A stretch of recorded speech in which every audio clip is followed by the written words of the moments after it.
Welcome, one and all. You're listening to What on Earth is Happening right here on the Intel Hub News Network. I'm your host, Mark Passio. My website is whatonearthishappening.com. The network's website, theintelhubnewsnetwork.com.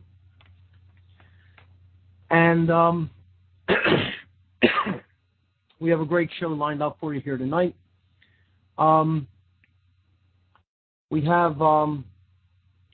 We're going to continue talking about symbolism on the show this evening.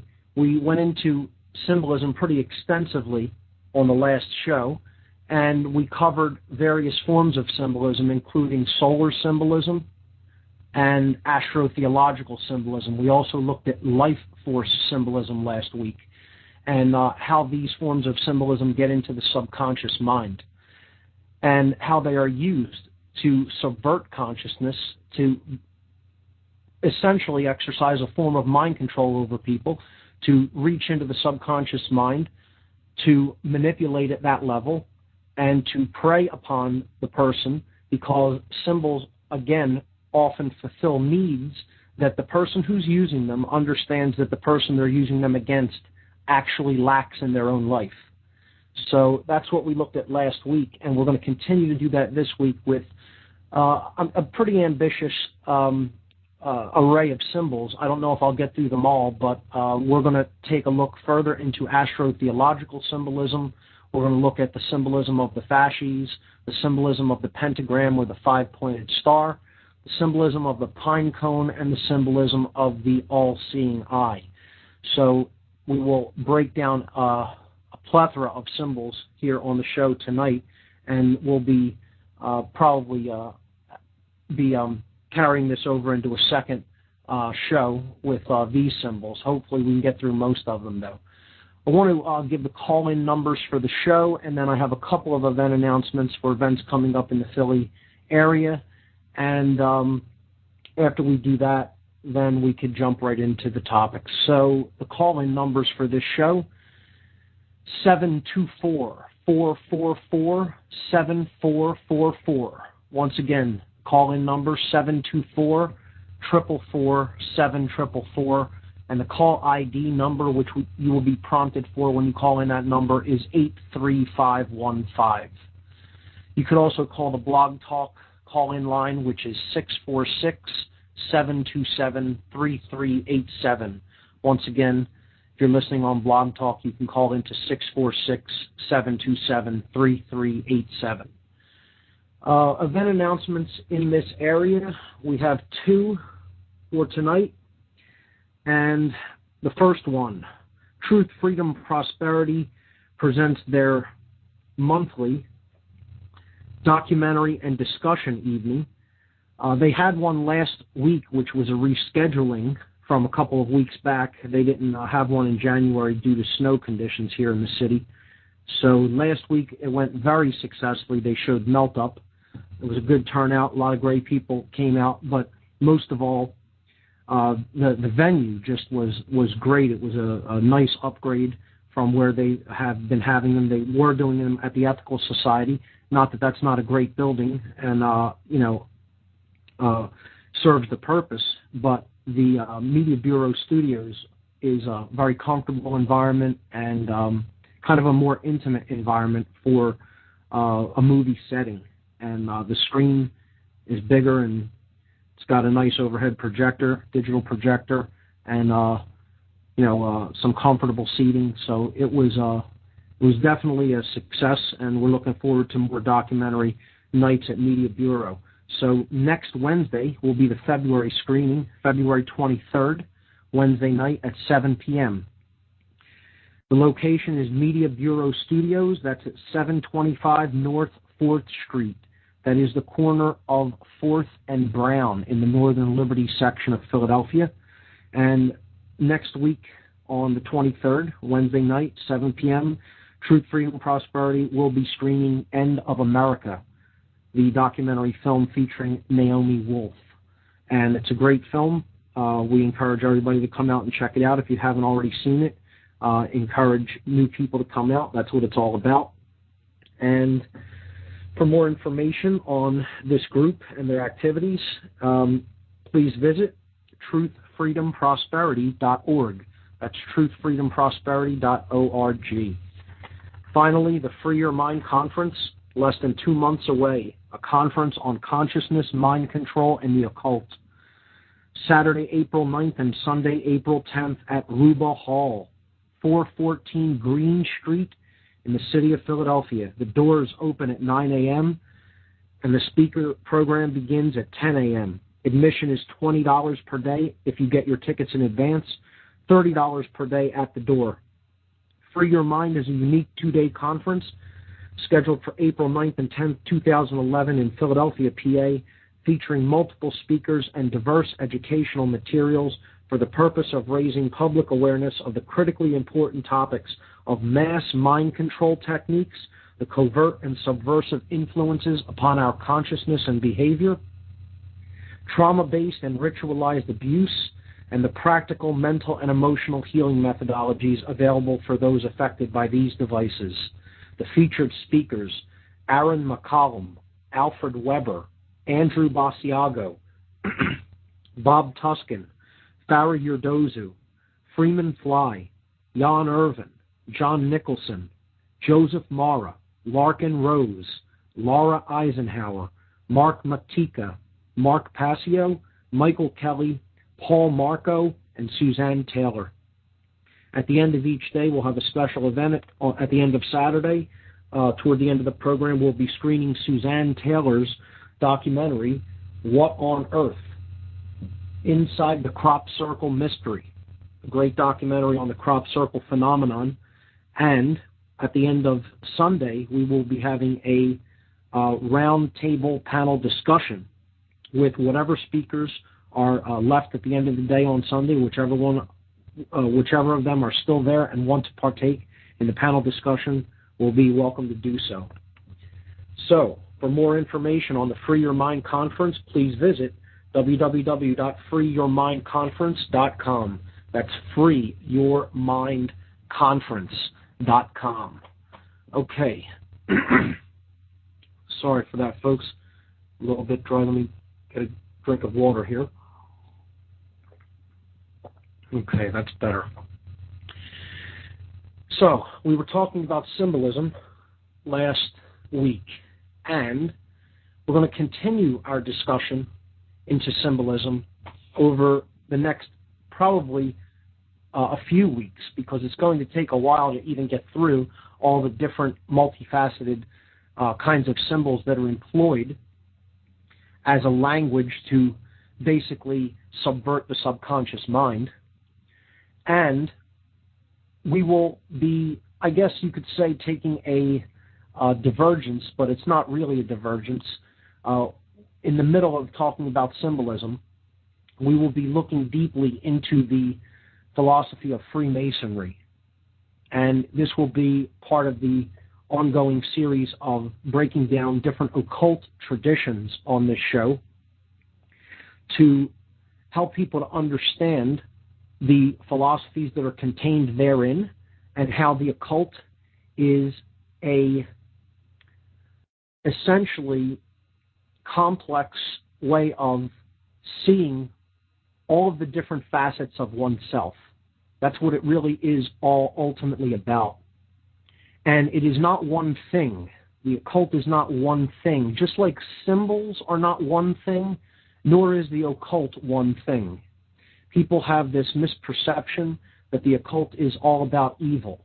That's the connotation that it is often perceived with when that word is heard. And that's a form of mind control in and of itself, because the word occult simply means hidden. And as we've belabored to try to explain to people on this show, the occult is simply hidden information about the human psyche. It is ancient human psychology, and it is encoded into symbols and allegories, often to conceal that information from those which the group that is concealing them doesn't want the information to fall into the hands of, or doesn't want other groups to understand that they are teaching. Okay? So, for example, the symbols of alchemy may be were in fact encoded into the forms that they were, because during times throughout history, you couldn't teach this in the open, because you would have been, in heresy of the Catholic Church, and you would have been done away with often in an extremely painful and torturous fashion. So the initiates of this tradition would have often encoded the symbols into drawings, allegorical drawings, and in effect they would be telling the teachings of alchemy without actually speaking or writing it, because, as we've said last week, symbolism is a language, and we have to start with the basic building blocks, which is what I endeavored to do last week, and we're going to continue with that this week. And once you get the building blocks, those are like the letters, okay? And then you start forming words with those letters to get a little bit more complex with the symbols, okay? And then eventually we form sentences from words, and that's how we communicate thoughts. And that's what symbology is like. It's a language that you have to get the basic building blocks in order to build the vocabulary, in order to then build the syntax of the language.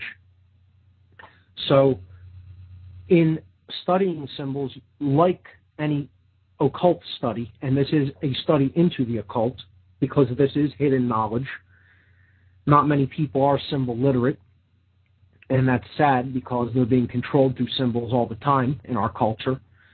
In studying any system like symbolism, you have to understand that it's very rare that symbols ever mean one thing. In fact, they hardly ever do. Symbols are often dual in meaning, or have more than two meanings even, okay? And we have to understand that many people have a overly simplistic interpretation of symbols and say, well, this only means one thing, when in fact that's not the case, as we will see. Hopefully I will be able to communicate that to people listening to the show and get them to understand that symbols can be a little bit more complex when they are looked into a little bit deeper than at first perception of them. And the people who very often make this mistake are the same people, sadly, who have the misperception that the occult is all one thing as well. And it is not. There is a light side to the occult. It matters. What matters ultimately is what we do with said hidden information. It isn't the information itself that's good or evil. It's just information. What we do with it gives it its value to the overall consciousness of humanity. And it can be used as an uplift, and it can be used as moving humanity forward in evolutionary terms in consciousness, or it can be used as a weapon. And what we're really doing here in this symbolism section is attempting to explain how symbolism, when it is not known, when the language is not understood and people are not literate in it, how those who do use these symbols and are literate in them and do understand the connotations that they convey to the human psyche and to the subconscious mind, they will use them in fashions that serve them and that repress and subvert the consciousness of the people that do not understand that language. So that's why it's important to expose this and to help people to have a better understanding of symbolism in general. And that's the whole purpose here. So let's jump in where we left off last week, and let's talk about astro-theological symbolism. What we did last week is we went through some basic zodiacal symbolism used in different logos and emblems and sigils, okay? And we looked at the symbol of the equal-armed cross is pretty much where we left off. We were looking at the Knights of Malta logo. We were looking at the 33rd degree emblem of Freemasonry. We were looking at St. Peter's Square in the Vatican. And we were looking at the regalia of the Pope and some of the symbolism that he employs on his religious regalia. And we saw that this is all solar and zodiacal symbolism, and it is often used in association because it reflects the sun and the power of the sun and of light, okay, and of energy and life, all things associated with the sun, okay? It is used in conjunction with institutions that are attempting to convey inherent authority. Okay? They want to say, we are authority figures. Okay? And often these are holdovers from solar cult worship and sects of the ancient past. Just like Christianity comes down to us today as an astro-theological religion based in solar cult astro-theology. Okay? So there's a reason they choose the equal armed cross. There's a reason they choose symbols that are associated with the zodiac. Okay? The equal armed cross of the zodiac. There's a reason that these symbols are employed. Connection with the sun, and you put that together with an institution that is claiming authority. Okay? We saw the CIA uses this on their shield, on their emblem as well. Okay? This is what it conveys to the subconscious without even, the person doesn't have to be consciously aware of the symbolism. See, that's what I also want to convey about how symbolism works. Symbolism is working. It doesn't make a difference if you don't understand it. People say, well, I don't believe in that or in that interpretation of that symbol. It doesn't make a difference. You don't need belief for archetypal forms to be consciously recognized by the subconsciously recognized by your subconscious mind. These things are inherently recognized by us. We don't need to be consciously aware of them for them to be having effect. Once we do develop conscious awareness of them, then we could begin to, I guess you could say, desensitize ourselves to the effects of these symbols at the subconscious level and bring them up to the level of the conscious mind. So then you can say, oh, I recognize that. I understand its many possible interpretations, and I understand in the context how it's being used. Therefore, I'm not as affected by that symbol in this connotation, in the context that it's being attempted to be used in against my subconscious mind. So that's why becoming symbol literate is so important. So let's look further into astro-theology in symbols, in corporate logos, etc. Okay? Now, we saw in astro-theology there are three basic cults: the solar cult, the lunar cult, and the cult of the stars and planets, or the stellar cult. So we're going to basically look at stellar cult symbology throughout the rest of this section on astro-theology symbology. Okay? So if we go up to the website, if you go up to my website, whatonearthishappening.com, okay, you will see listed on the radio listen page, if you're not already there, you will see listed on the radio listen page, that's the button on the left-hand side. You click that, it'll take you to the radio listen page. And you will see a long list of symbols, numbers that are links to different images that I'm going to talk about tonight and probably into next week. So you can see the astro-theology there is the first section, and we went through the first 7 symbols in the astro-theology section last week. We ended at number 7 out of 23, I believe, total. Okay? So that last one was the Pope with the cross and the mitre, and he has the eagle-armed cross on his forehead, on his mitre, on his sachet there. Okay? It's all about the symbolism of the cross. Now, we ended there, and we looked at, again, the reason that the cross or zodiacal symbolism is used so widely in authoritarian institutions. Now we're going to move on to image number 8 in that section, okay? And if you click into image number 8 in the astro-theology section on my website, you will see the logo for the car Mercury. Now, Mercury is the first planet out from the sun. Now, transportation companies and information companies as well love to use the astro-theology aspect of symbolism. Okay, cars, you'll see it on many different kinds of cars, okay? There's a reason for this, okay? The idea of freedom to travel, is embedded in with moving off world, okay, going off of the earth, okay? Ultimately, we subconsciously recognize that earth is a prison, okay? That what's going on here is control, and what has been going on here is control, and it's about controlling our consciousness, controlling our mind, so that ultimately we end up living as slaves, and therefore our body is ultimately controlled, okay? And power and influence flows into the hands of fewer and fewer people who then have the power to centralize that even more. But it's all perception of power because it's all authority isn't real. It's all a claim of authority and other people who aren't conscious acknowledging the claim, as we've talked about many times on the show.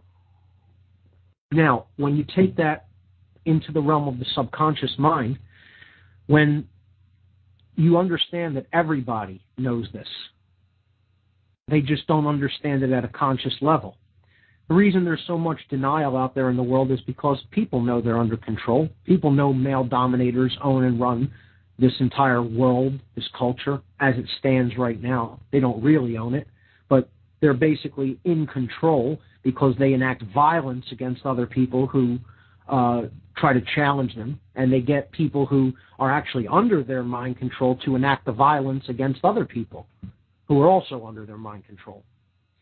It's a sad, pitiful situation, and it's going to come to an end, but the question is just how bad it will have to get before that happens, just how much suffering will have to be endured by humanity before that occurs, because it's going to happen whether we want it to or not, because it's not really our will as to whether this control system comes crashing down and breaking apart eventually. That's not up to us. And the only thing that really is up to us is how much pain we choose to experience during that process. And subconsciously, everybody really knows that. So they know we're living in a prison society. Okay, that's why there's so much denial. That's why their eyes go glassy when you mention a lot of this stuff, you know? It's something that they recognize inherently, but not at a conscious level, okay? They know that that's the case, and they want freedom from that. They want to be free. Their true self, their true nature wants to be free, but they're in such fear that they won't do the work necessary to bring that understanding up to the conscious level and face it because of the horrors that are pretty much associated with that knowledge. When you understand how bad of a place this really is, and that essentially it's like a hell world, okay? So,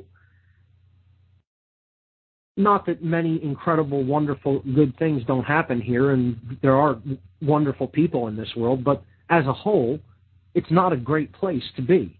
As far as evolutionary possibility goes, we are limiting ourselves from our true potential. And people know this. So what a smart advertiser would want to do here, what a smart marketing genius, what somebody who wants to get into the subconscious and tap that desire. They know that desire is there. They know a desire for freedom is ultimately underneath. But they want to sell you a product. They can't sell you true freedom. True freedom can't be bought or sold. Okay? It's something that is lived. It is something that, is within, ultimately. And they know that they can't sell that to somebody. They need to sell you on the idea of freedom. So they're going to put symbols of outer space, of objects that are beyond the hell world that we're living in, beyond the earth realm, beyond the floor of the house, so to speak, as they call it in Freemasonry, okay? And they want to sell you on the idea that you're going to get in your car and you're going to, it is Mercury, okay? It is Saturn, okay? It is another planet. You're going off world. Now, of course, this isn't literal, okay? They don't literally believe that you're going to believe that or accept that. It's It's a symbol. It's resonating with an idea. It's making an association. That's what symbols do. And again, I said this last week, and I'll reiterate it this week. If you're going to take this entire thing and try to approach it from a purely left brain perspective, turn off the show now, close the browser window, and good night, because nothing will be understood as a result of that kind of thinking. You have to put your brain into a holistic understanding, a holistic modality, which is looking at things from a slightly different perspective and from a creative and an intuitive perspective, and that's right brain awareness. That has to be combined with looking at the forms and understanding at a conscious level what they're basically speaking to at the subconscious level. Okay? So, again, throw the left brain thinking on the back burner and look at this from a creative perspective. Okay? You have to understand they're equating. It's all about equating the symbol with an idea. Okay? This is called association. Okay? Symbolic association. This is done constantly in marketing, constantly in advertising. Okay? So numbers 8 and 9, these are Astro-Theology symbols. Mercury and Saturn, the names that they have chosen and the imagery that they have chosen is astro-theological in nature, and it is tapping that subconscious desire for freedom to get out of the situation that we're in. And again, that associates with actually getting off world into space, into the heavens, so to speak, okay, into heaven, which is a better place, all right? This is all symbolic thinking. We're not talking literally here, of course, all right? Now, we look at number 10 and 11, okay? Images 10 and 11 in the Astro-Theology section, we see that here more Saturnian symbolism is used. This is the DirecTV, again, the communications company, and Nike, okay? And that's also associated with the idea of travel or running, okay? So we see the ring of Saturn being used here, and just a part of it. So it looks like a swirl or a swoosh, okay? But really this is an archetype. This is Saturnian imagery. It's ring symbolism, okay? That's employed constantly. Again, well, I'm only showing a few examples here just to paint a picture in people's minds. You will see this repeatedly, over and over, like a theme that runs throughout symbolism. You can discover this in all kinds of logos, all kinds of symbols that we are surrounded and inundated with in our culture. Okay, we are moving on to image number 12. Now, this is another interesting one. And again, now remember, always a need being fulfilled here, but not the real need at a deep subconscious level. The need is being responded to and then handed a proxy. A proxy meaning it's not the real thing, it's something that is given in replacement of the real thing. Okay, so the Dodge truck logo. Okay? And now this is astro-theological symbolism, but it's much more. Okay? So let me explain. We're looking at image number 12 now on the Astro-Theology section. The Dodge truck logo, which is a huge ram's head. Now, this is the symbol for Aries. Okay? Aries the ram. All right? Now, that's Astro-Theology symbolism. Aries being the first sign of the zodiac. That the sun enters when it enters the spring season, at the spring equinox. However, if we really look closer at the Dodge Ram head on this shield, this red shield, incidentally, okay, we will see that really what it is it's the uterus. It's the exact same shape as the feminine uterus and the fallopian tubes that come off of the uterus. So this is the female reproductive system. So what they're doing is to the macho guys that want to go out and buy Dodge trucks, right? They're selling to that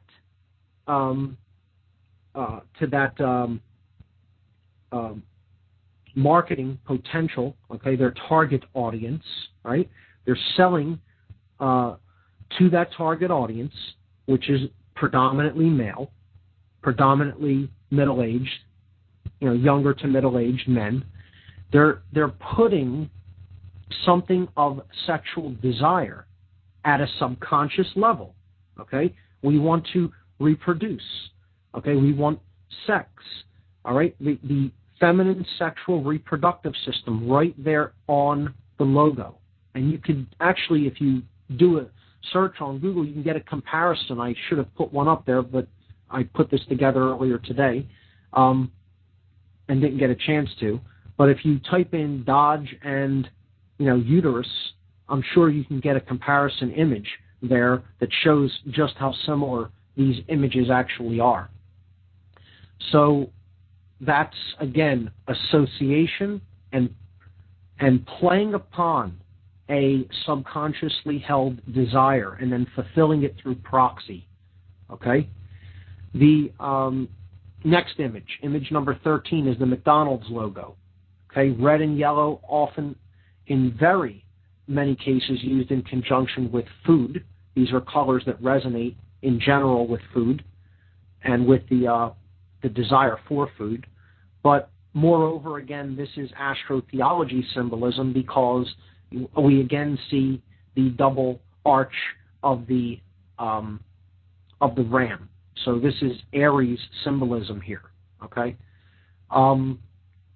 Also the color being associated with gold, okay? The sun, energy, okay? As food is what we need for energy. That's a relatively simple one.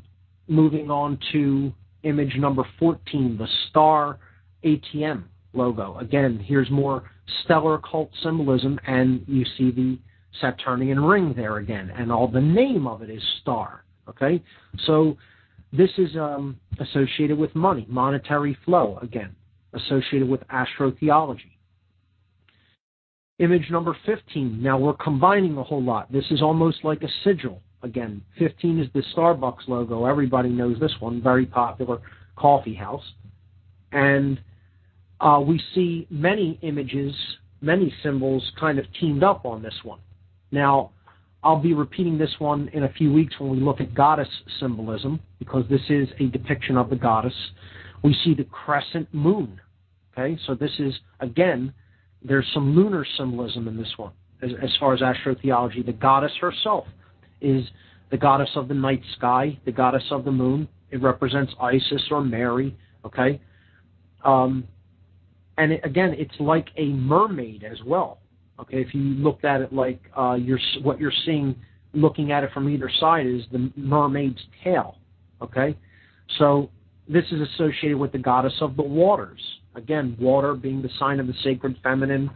We looked at all of these associations when we looked at Kabbalah and Tarot and the goddess symbolism contained in the Tarot. Now, the name of the coffee company is Starbucks, okay? Starbucks, okay? Right in the name, there's Astro-Theology again, the cult of the stars. And we see 3 stars on the Starbucks logo. And one of them is actually in her crown, again, representing illumination or enlightenment. None of these things you will get at Starbucks, but they're selling you on the idea, the goddess of truth. That's what the goddess represents, the sacred feminine. Care, all of these things subconsciously resonating. The crowned one, enlightenment, the queen of heaven, the crescent moon. Stars are often associated with sovereignty. That's why they're used on the American flag. We'll look at this a little bit later tonight when we talk about the 5-pointed star and why it's used extensively throughout these logos. Okay? So, that's basic Astro-Theology symbolism, leading up there to one that a lot of different symbols are teamed up on. Again, really effective marketers don't like to just go for the one symbol. They want to team up different mental associations and combine them in their logo or or their emblem, and all of those things will resonate together simultaneously. So the next section of the astro-theological symbolism that we're going to look at, as I said last week, is Piscean symbolism, or the symbol of Pisces. So these images are images number 16 through 23 in the Astro-Theology section, taking us to the end of that section. And the first image is just a representation of the symbol of Pisces with the two fish there symbolically depicted. That is what Pisces is. It's the house of the two fish. Okay, that's the symbol of Pisces. Two fish often going in different directions, as you see them there in image number 16. Okay, and what that represents is really the two interlocking circles of the main symbol that we're going to look at, known as the Vesica Pisces. Okay, now it's called the Vesica Pisces for a reason, because it is connected with the fish. It looks like a fish, a body of a fish, and it's associated with the house of Pisces. This is the age of the zodiac that we're in.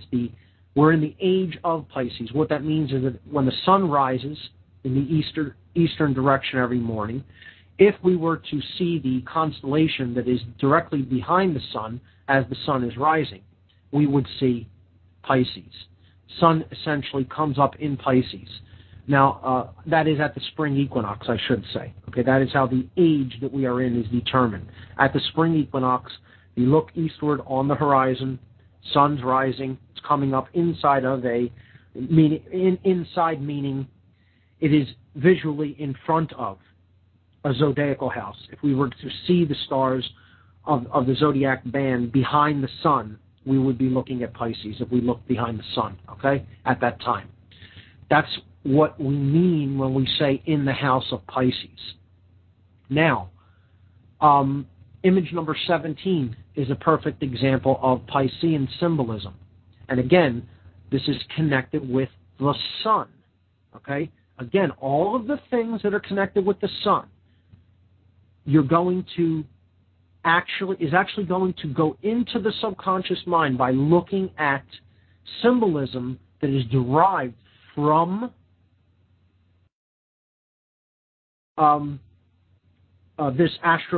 these astro-theological forms.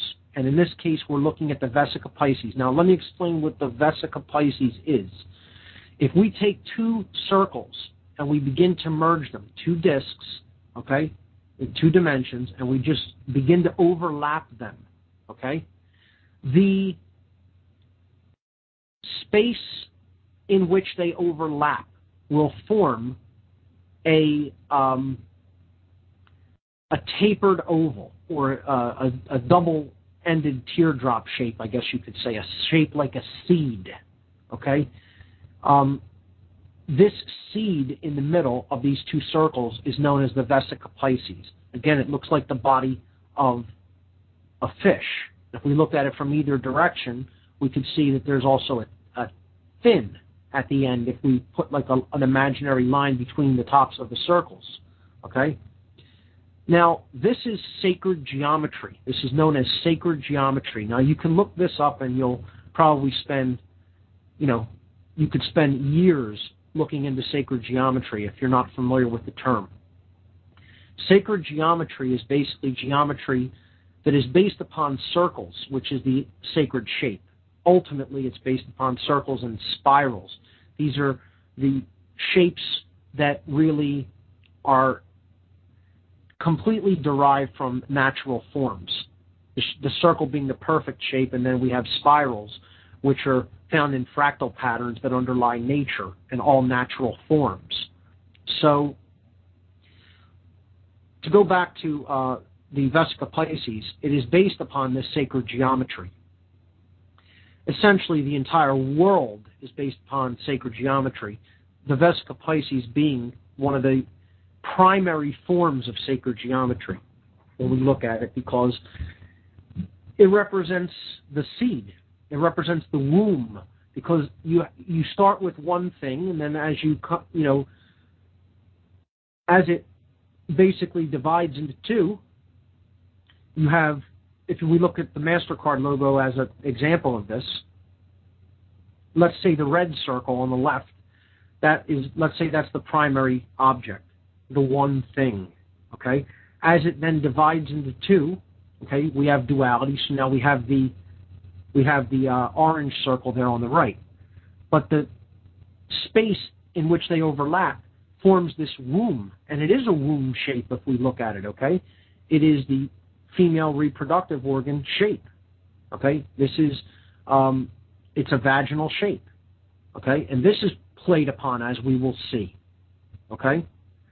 We'll see that in the next logo that's coming up, the Chanel for Men perfume.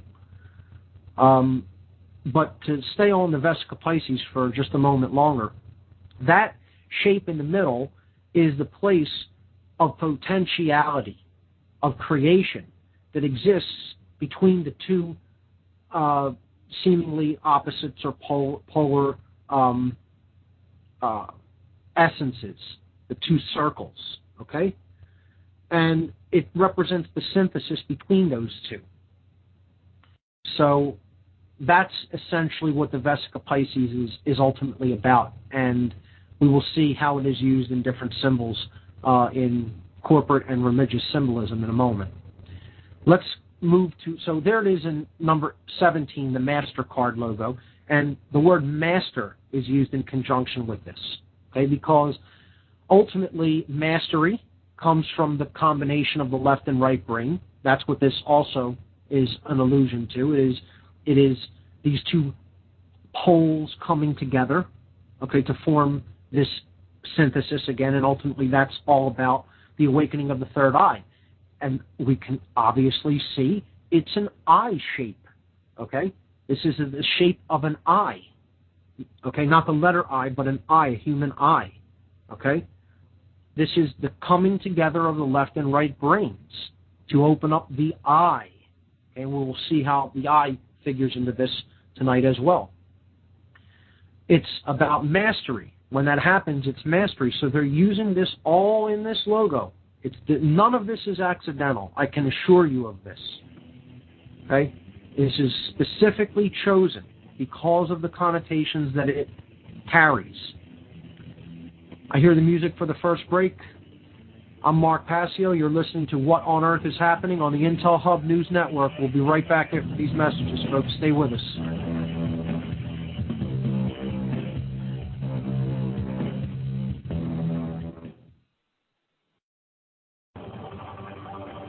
In a world where corrupt purposes and oligarchs have seized control of the population,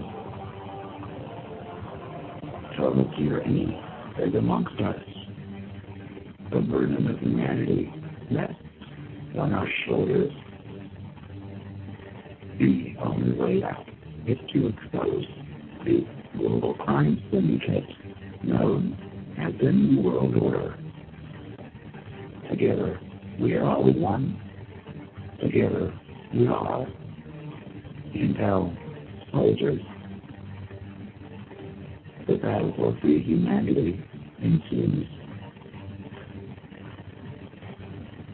Join us in the fight. TheIntelHub.com.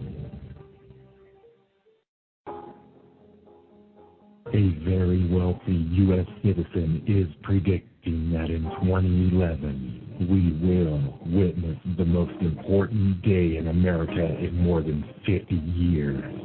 He says it will change everything about our lives. The way you shop, travel, invest, educate your children, and even how you take care of your health and family.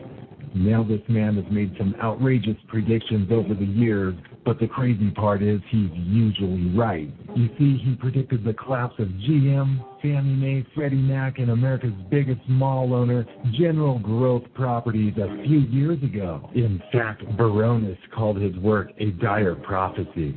Now, this has nothing to do with the stock market, but it could have a huge impact on almost every aspect of your life. And recently, he created a video which you can watch online for free, detailing his biggest and most important prediction yet. And it's a real eye-opener. I can't stress this enough. You should at least watch this free video online today. He explains everything you need to know, including simple steps you can take to protect yourself. You can find the video at www.endofamerica8.com. Although this video may be offensive to some audiences, it's worth checking out. Again, that's www.endofamerica8.com. Watch this free video at www.endofamerica8.com.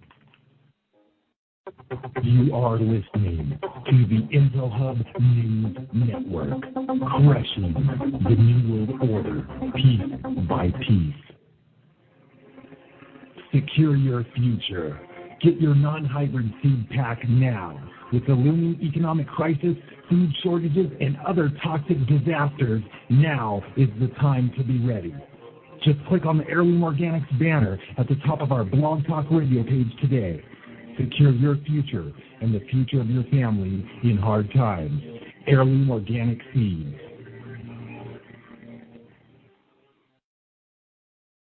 Join me, Joe Joseph, John King, and MC Griffith, Thursdays and Sunday evenings at 8 p.m. Eastern for Freedom of Radio on the Intel Hub News Network.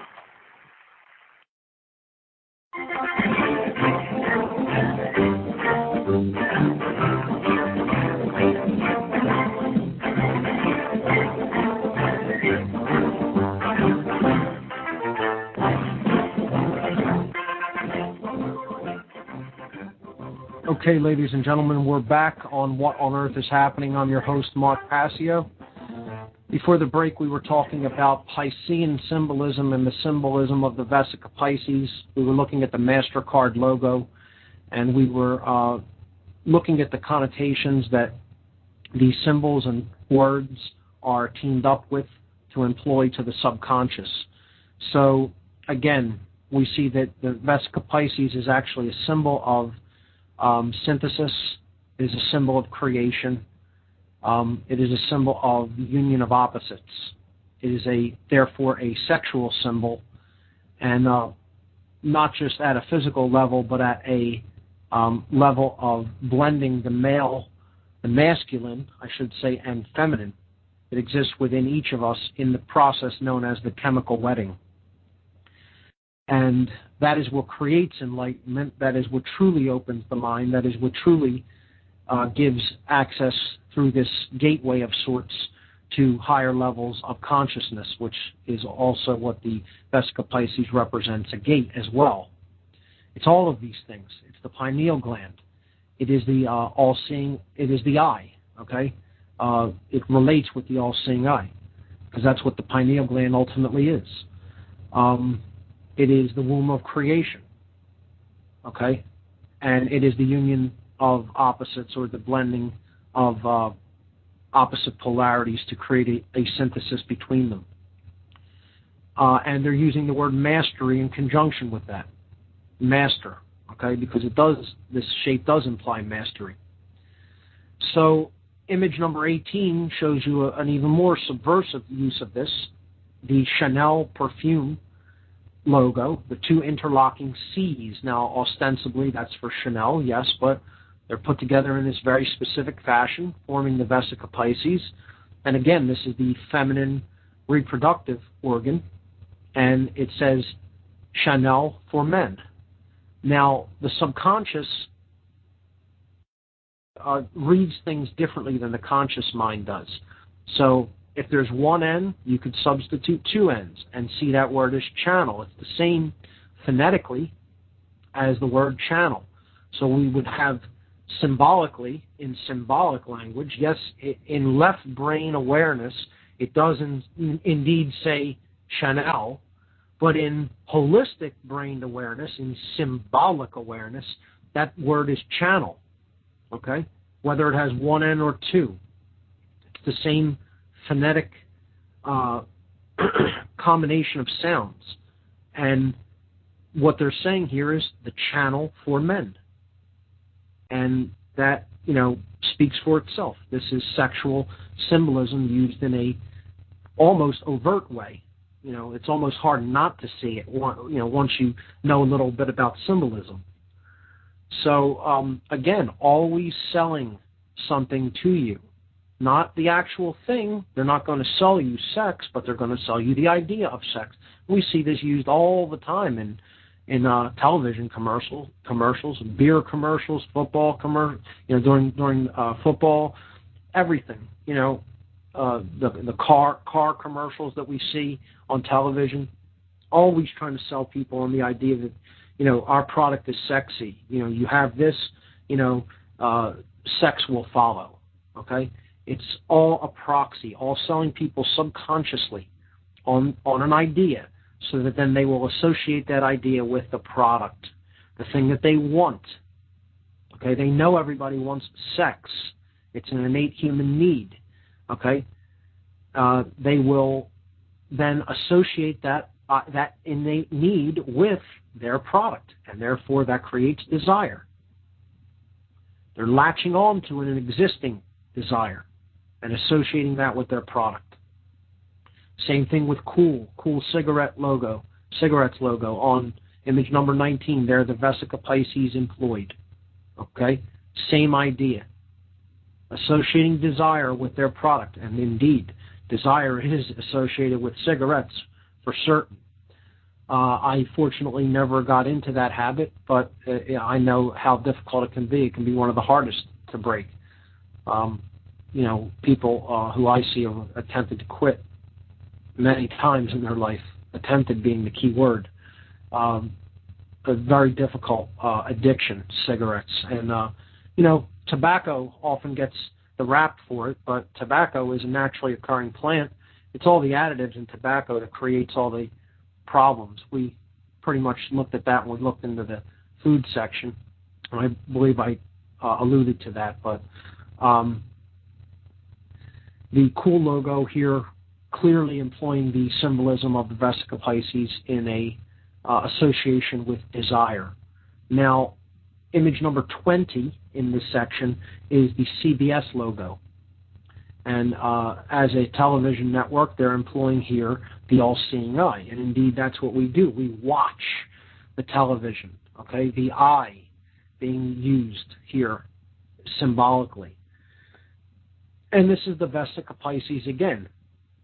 And it is associating their product with, again, all the things that go along with the Vesica Pisces.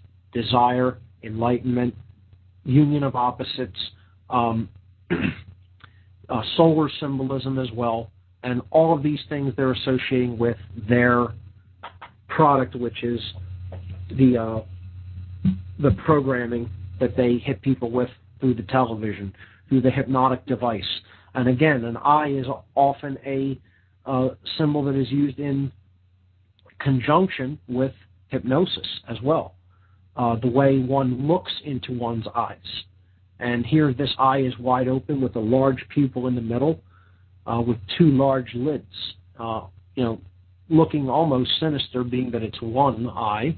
And we'll look at the symbolism of the one eye. But here, again, Vesica Pisces symbolism clearly displayed. Now, let's look at religious symbolism when it comes to the Vesica Pisces or Piscean symbolism. And a good reason for this is because one of the most powerful institutions in the world, the Roman Catholic Church, derives its symbolism from the astro-theological symbolism of Pisces. And there's a reason for that. And we talked about that when we covered astro-theology on this show. And it is because precisely the sun is in the house of Pisces in the age that we are in presently. And in order to pay homage to the sun, which is what this astro-theology cult is ultimately all about, it is the worship of the sun. It is not the worship of the man that they call Jesus, and that is another proxy or symbol, and it all represents the sun being the savior of the world. And we went into this enormously and at length in the astro-theology section. If you didn't catch that, please go back into the podcast archives on my site. Go to the podcast tab, and all of the archives are there. You could go back to the shows on Astro-Theology and check that out. And here in image number 21, we'll start looking at the Piscean symbolism when it comes to the Catholic Church. So we see, again, an image of the Pope wearing the mitre. He has the mitre on his head. And if we look at the mitre from the side, as it is seen in this image, now we saw the Pope's mitre in image number 7, okay, from the front, or from a front at an angle slightly.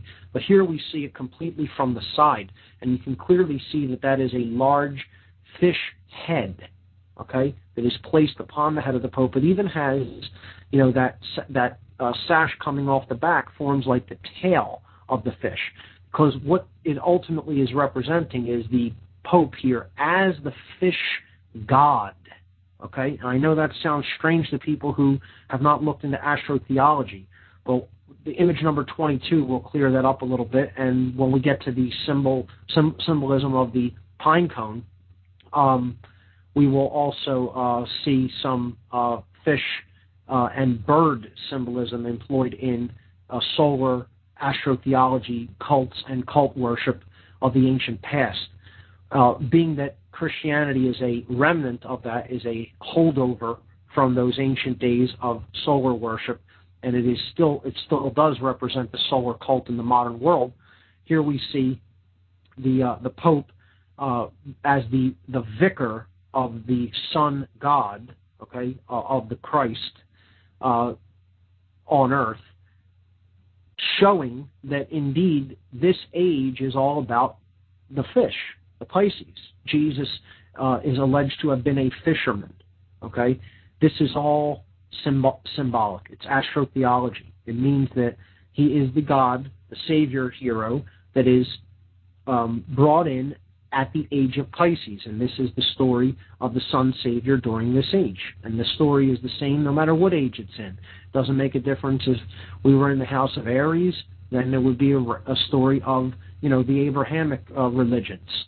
You know, we see, you know, it based upon ram, and we see ram symbolism employed in Judaism, and we can go back to bull symbolism when the sun was in the house of Taurus, which is before Aries. Okay, 2 houses before Pisces. Now, when it was in Taurus, again, it was about the worship of the bull, and we see bull symbolism used in the ancient Middle East. We see the bull god Molech being worshipped. We see the Old Testament stories of the people making a golden calf to worship, which is essentially, it's a bull. And, that being said, that's sinful, that's blasphemous. Don't do that. No longer do that, because the sun, the old age was ending, and the sun was moving into the house of Aries, and now we're moving on to ram symbolism under Moses. Ramses, Ram-Moses, Ram, Abraham, Abram.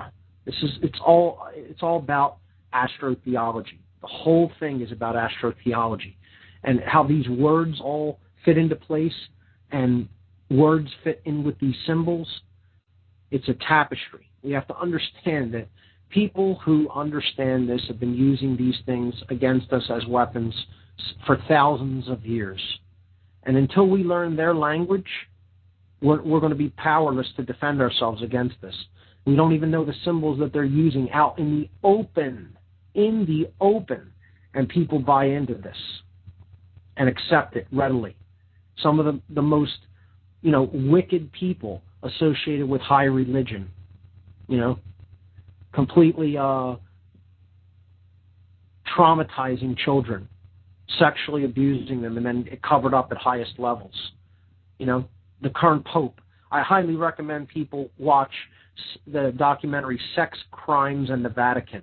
If anybody listening to the show has any high opinion of Christianity, especially in an organized sense, again, if you want to talk about the esoteric underlying true essence of the Christian tradition that was beginning to gain steam around the 1st century AD, I'm all ears, and let's talk about it, and let's delve deeply into it. But as far as organized religion in the modern day goes, when it comes to the so-called Christian tradition, it's all astro-theology, and at the highest levels, it's being run by evil people. You know, the Pope right now was the cardinal during all the reshuffling of these priests that abused children in horrible, sick, twisted, depraved ways, and he just signed papers and, did all of the bureaucratic things necessary to just move these priests over into other parishes so that they can continue to do the same thing over and over again to different children, instead of actually working in conjunction to have these people put away where they really belong, which is sequestered from the rest of the human population where they can't do any harm. But that's a whole other issue.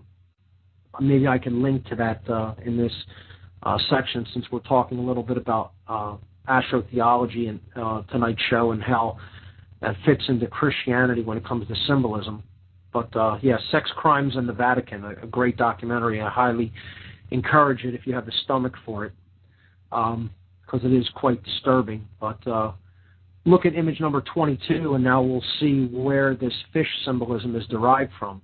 So this is Assyrian and I believe Akkadian symbolism. This is the cult of Dagon, D-A-G-O-N, the fish god. And this is, Middle Eastern symbolism of the ancient world, going back, I guess, 5,000 to 6,000 years. And it is, again, a representation of a fish god. Now, they claim that their gods were scaly or had feather-like, scalish or featherish skin. Okay? Now, this can mean a lot of different things. Symbolically, it could be symbolic, but some people also suggest that maybe these gods were hybrids of some sort, and they weren't actual gods. They were some sort of hybrid being, like maybe extraterrestrial mixed with human. And these qualities were depicted, okay? Maybe their skin qualities were depicted by feathers or depicted by scales, okay, because of the way their skin may have appeared, so that people, when they were depicting them in their renderings, drew them like this. Some people claim it was because they came from the sea, maybe from an advanced civilization after some sort of a cataclysm, and they looked at them as fish people. Maybe they had flying technology, and they looked at them as bird people. There's a myriad of explanations. But indeed, we see bird gods and fish gods often used in conjunction with solar cult, astro-theological worship in the ancient world. Okay? Dagon being one of them, but there were many others. So you can see clearly this depiction of the mitre on his head, okay? But it's an actual fish head with the body and tail and all, okay? And you can see clearly that this is what we're seeing in modern Christianity, the trappings of the Pope, are clearly a holdover of this ancient solar religion, okay? So I would highly recommend looking into Sumerian mythology and Akkadian and Assyrian mythology to understand some of this. So I might post a couple of book links this week to the podcast archive. I didn't get a chance to do that last week, but I have a couple of good books on symbolism that I'll probably link to this week as well. Moving on to image number 23, this is the last one for this section, and we'll move on to a different topic regarding symbolism.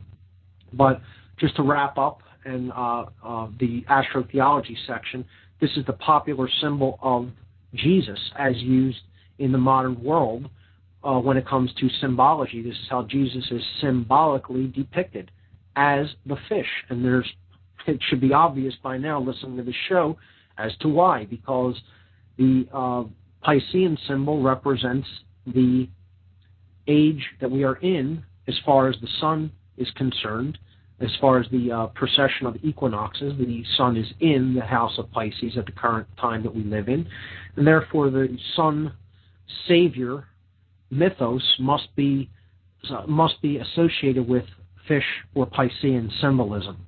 Now, this symbol is actually much more ancient than being used in conjunction with Jesus. It goes back to Egyptian cosmology, and it goes back to the disciples of Horus. Horus being the sun god of the Egyptian mythos, the golden falcon. We talked about this in the Astro-Theology section many weeks ago. But Horus being the sun god of Egypt, and again, this looks very much like the eye of Horus in this configuration, put on its side. In the original followers, the religion of Horus, his followers were known as the Shemsu Hor. This means the disciples of Horus, okay? And if you simply turn the Jesus fish, the Vesica Pisces, or the eye, which is what it is, okay? If you just turn that eye upright, in other words, rest it on its tail so that the point faces up in the air, you essentially have the symbol of what was known as the disciples of Horus in the Egyptian tradition. It's one of the symbols of the Shemsu Hor. Now, what I would also say is it is a reflection of the direction that humanity has gone, that this symbol, which was originally upright, okay, it was originally erect or pointing upward, okay, we have now tipped it to the left, and that is very, very symbolic and telling, because humanity is largely in a state of left-brained imbalance. That's why we can't see the total pictures. We're trapped in ego, the ego barriers of the left brain and identification with the physical world. And this is a reflection of the direction that religion in general has taken. Now, religion is a right-brain imbalance, but I should say it's an indicator of the direction that consciousness has taken as a whole of people on the earth. And we are moving in the sinister direction, the fish is, so to speak, symbolically here, okay? We need to make that be upright once again, okay, because that forms the gateway, that forms, the all-seeing eye up above the pyramid, if we look at it in a negative aspect, okay, a stargate opening up, the pineal gland, the gateway out of the ways that we are controlled, the gateways out of the limited ways that we are thinking in the modern world, because ultimately all of the control is predicated upon mind control.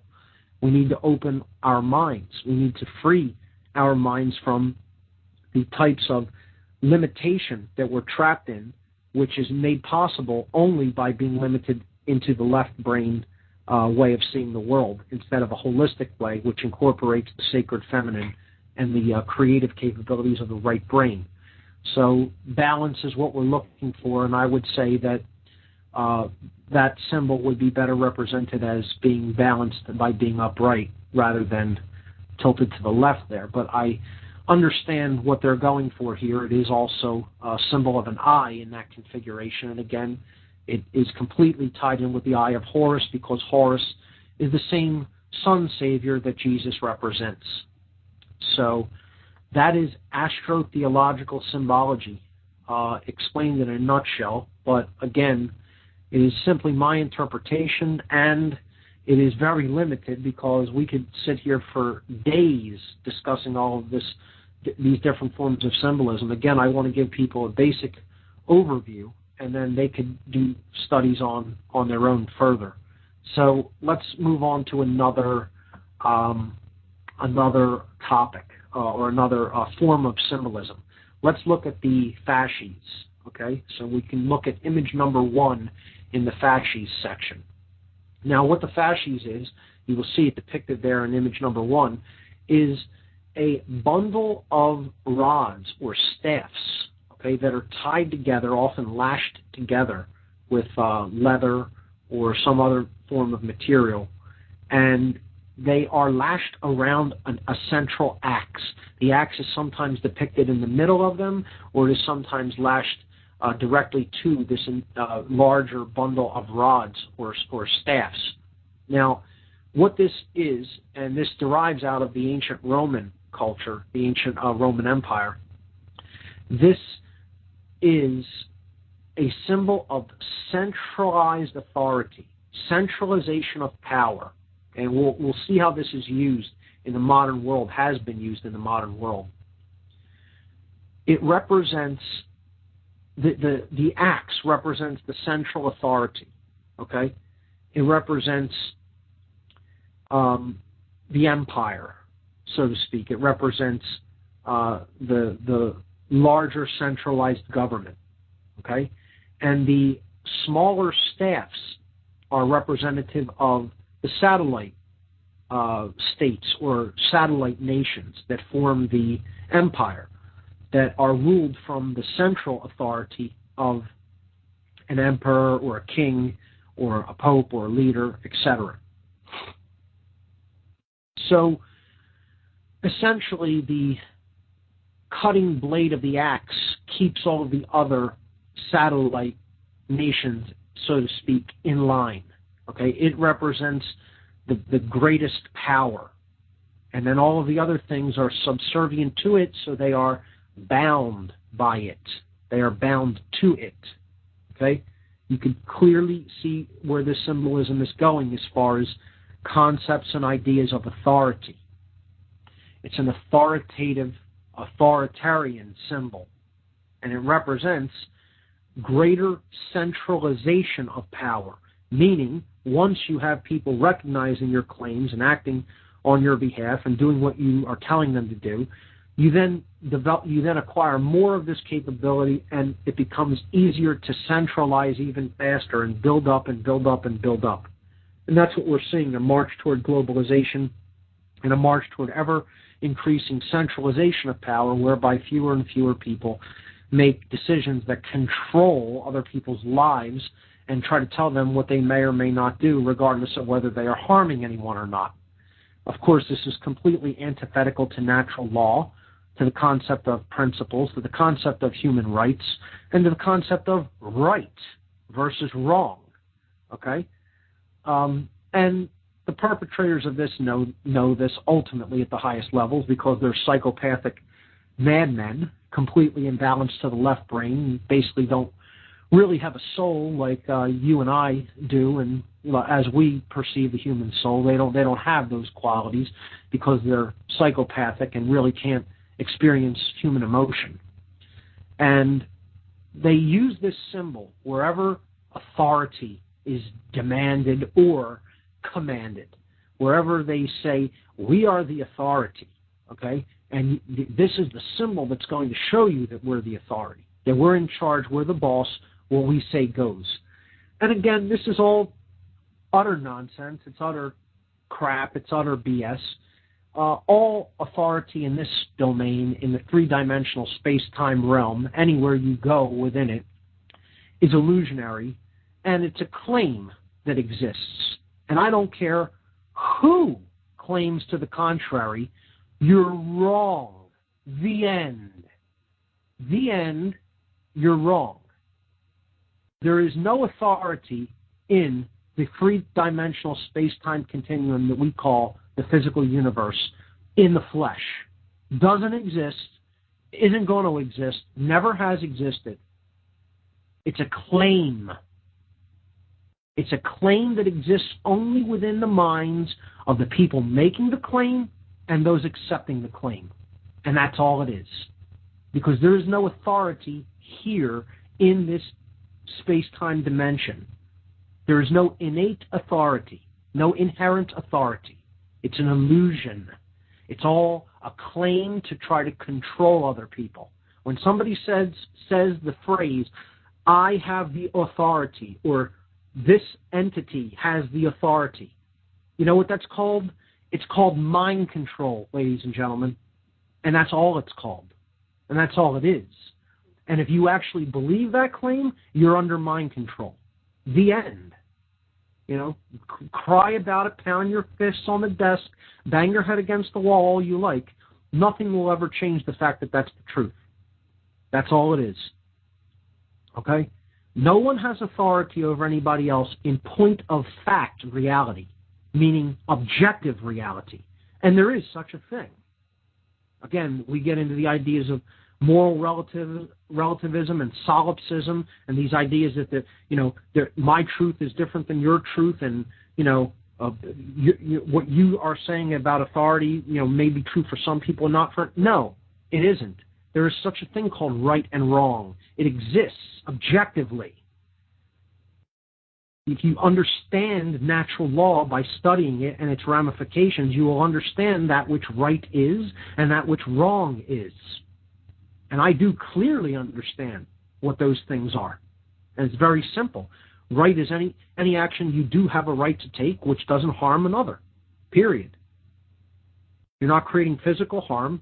I was talking about this with a friend. We were boiling down, we were talking about the natural law transgressions. The traditional things that are looked at as being wrong or going against natural law. And this is just an aside to symbolism for a moment. But, people have boiled them down to 4: murder, rape, trespass, and theft. Now, that's quite a simplification, but I said we could go down and simplify it even further. And really, it's all ultimately one thing. There is one ultimate wrong that you can do, that you can take. If you really think about it and boil it down, okay? And many very aware and conscious spiritual teachers have actually made this observation, okay? People who, if they do make this observation, listen to them because they know what they're talking about, okay? I won't give any names, but I could think of a couple off the top of my head that I did hear this from in the past, and it's a very astute and profound observation when it comes to natural law. When we're talking about what is harming people, we look at murder, okay, you could extend that into assault or taking physical violence against somebody without cause, without the right to do so. It's the initiation of undue force. Okay? You can have a right to use force, but only if someone is employing undue force against you, which is called violence. Okay? So violence, essentially, is number one. Okay? Then rape, and that's a form of violence, of course. It's sexual violence. Okay? And then theft. Okay? Taking something that doesn't belong to you.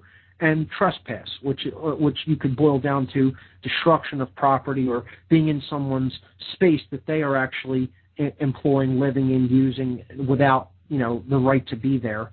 They've staked the claim to this space. That's their living conditions and environment, and you're going into their, unwarrantedly.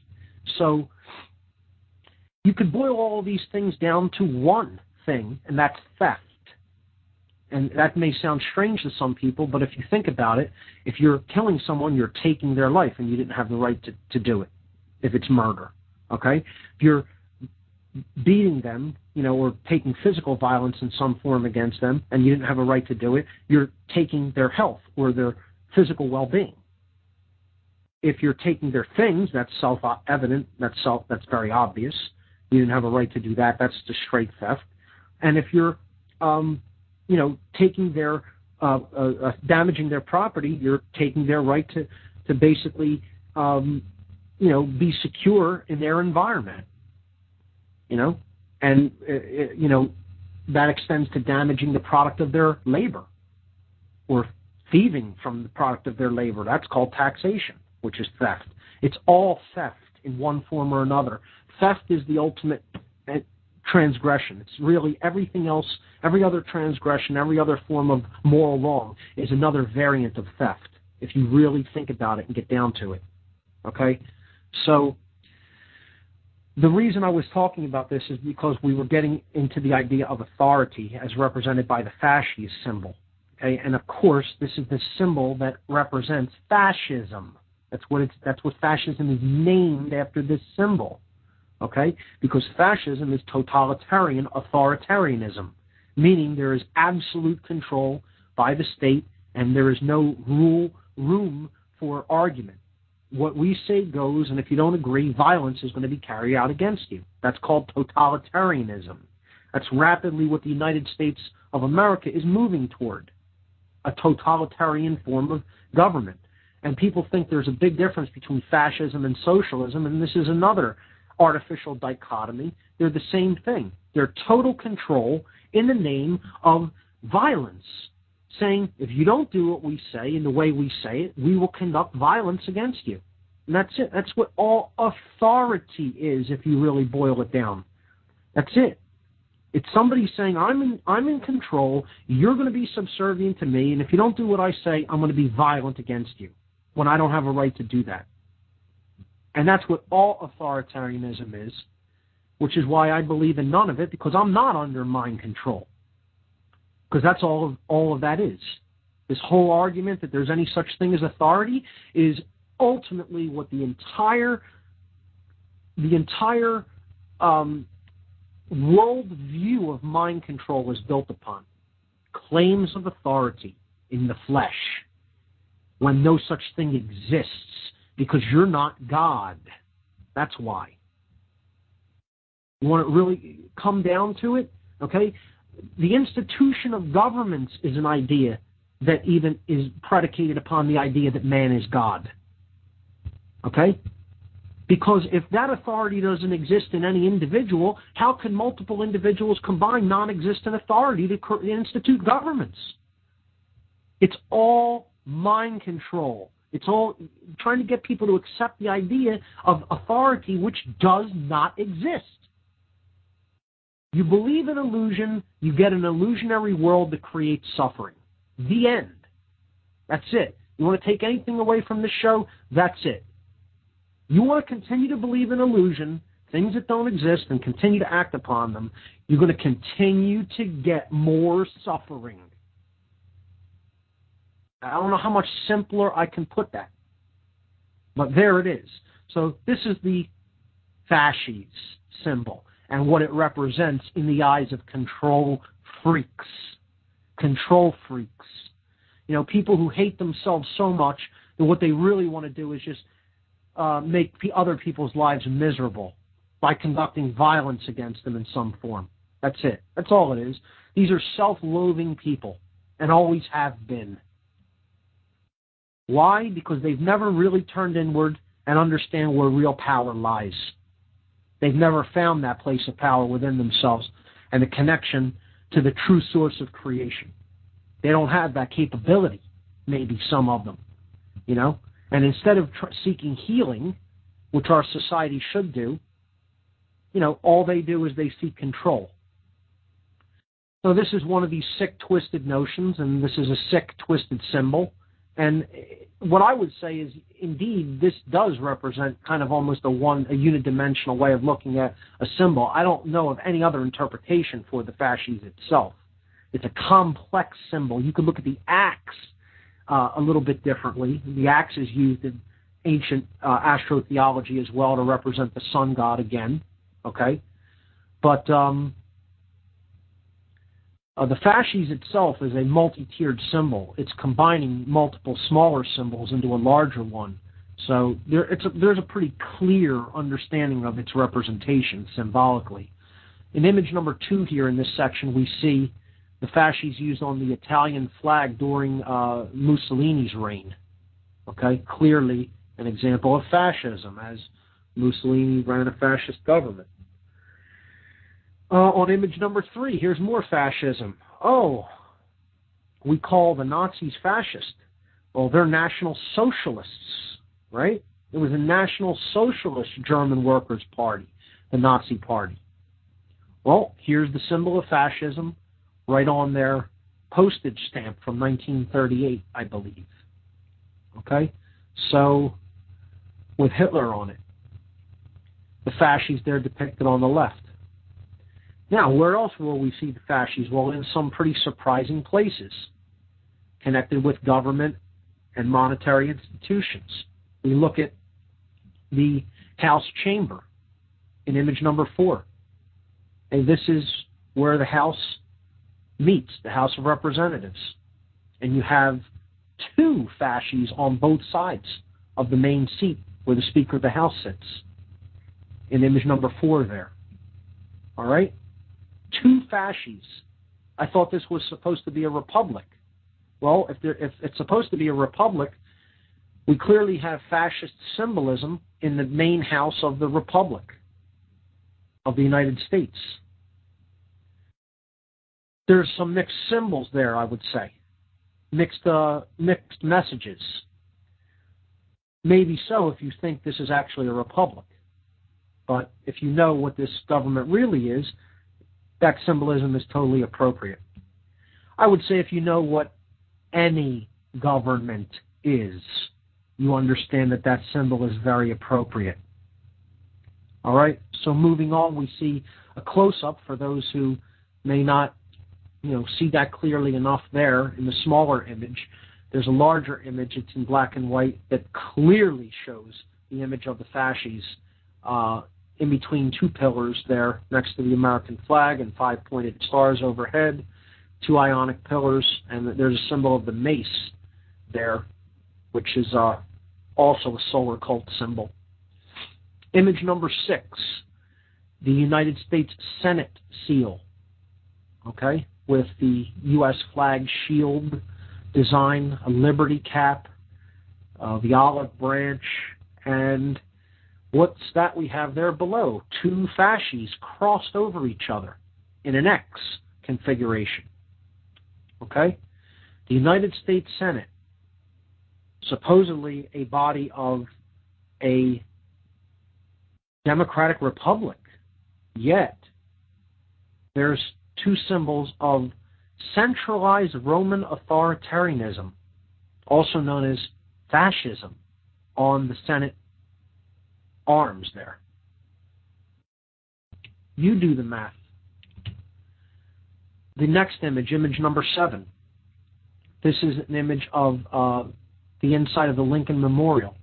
Lincoln seated on the throne. Okay, and that's what this is supposed to represent, a throne chair. He's supposed to be a king, because indeed, this is a empire that we're living in. If we're honest with ourselves, we live in an empire with an emperor. The emperor is a plutocracy ruled by the extremely, extremely rich. But ultimately, the real plutocracy that's really ruling the show behind the scenes, the real oligarchy, I should say, that's really ruling the show behind the scenes, is a class of occultists that understand how all of this symbolism works. They combine it, they gather in different occult orders, and they're doing a number mentally, emotionally, psychologically on the human race. And they pretty much have us right where they want us until we wake up to this. And I've said it before, and I'll say it again, and I'll say it repeatedly, over and over again, until it sticks. Until the occult is no longer the occult, the world will be enslaved. Meaning, until people understand what these occultists understand and how they're employing this information and what their methodologies are, and they integrate that knowledge into who they are, confront it, and then rise above that and understand that knowledge cannot be occulted, that it's owned by the people of the world, that it's owned by all of us, we share it, and we don't occult it, and we come up to the level of consciousness where that can be done, you will be essentially a slave, whether you're free in mind or not. Bodily, you're going to be essentially have violence conducted against you anytime you go up against these people who actually believe that they are authorities. And it's done through mind control, through the occult. We'll be right back after these messages, folks. We've got a half an hour left. Be right back. You want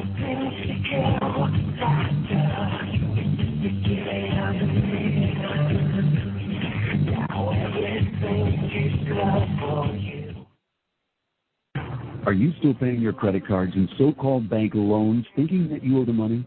Do you feel like it's your moral obligation but can't see an end in sight?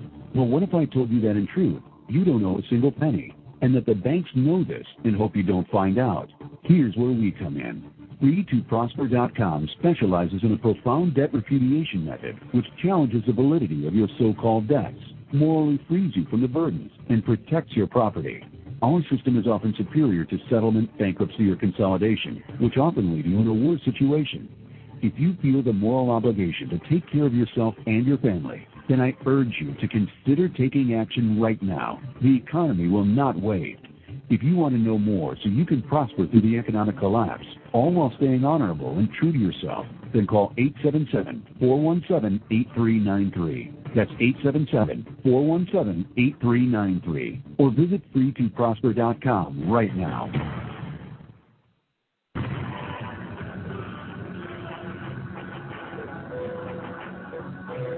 Hey, it's me, Shepard, the host of the Intel Hub. Check out my live show every Sunday at 4 p.m. Central Standard Time. You can check it out from my website, theintelhubradio.com. Join me, Joe Joseph, John King, and A.C. Griffith, Thursdays and Sunday evenings at 8 p.m. Eastern for Freedom Link Radio on the Intel Hub News Network. A very wealthy U.S. citizen is predicting that in 2011, we will witness the most important day in America in more than 50 years. He says it will change everything about our lives. The way you shop, travel, invest, educate your children, and even how you take care of your health and family. Now this man has made some outrageous predictions over the years, but the crazy part is he's usually right. You see, he predicted the collapse of GM, Fannie Mae, Freddie Mac, and America's biggest mall owner, General Growth Properties, a few years ago. In fact, Baronis called his work a dire prophecy. Now, this has nothing to do with the stock market, but it could have a huge impact on almost every aspect of your life. And recently, he created a video which you can watch online for free, detailing his biggest and most important prediction yet. And it's a real eye-opener. I can't stress this enough. You should at least watch this free video online today. He explains everything you need to know, including simple steps you can take to protect yourself. You can find the video at www.endofamerica8.com. Although this video may be offensive to some audiences, it's worth checking out. Again, that's www.endofamerica8.com. Watch this free video at www.endofamerica8.com. You are listening to the Intel Hub News Network, crushing the New World Order piece by piece.